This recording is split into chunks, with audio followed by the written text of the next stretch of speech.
Hey guys, today we are putting on the Gillette Venus Extra Smooth Sensitive Razor end onto the handle here.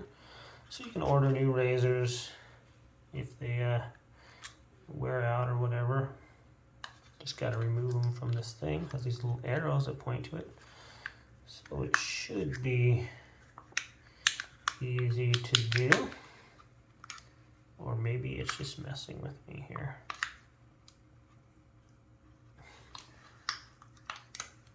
When in doubt, use your teeth.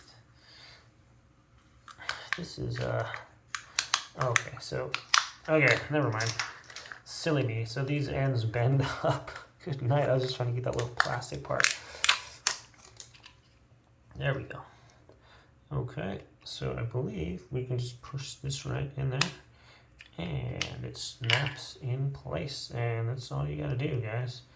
I believe to remove it, and you just push this little button there forward and it removes it. So to get it into place there, you just keep it in the container so you don't cut yourself, and just push it in there until you feel or hear a click, and you're good to go.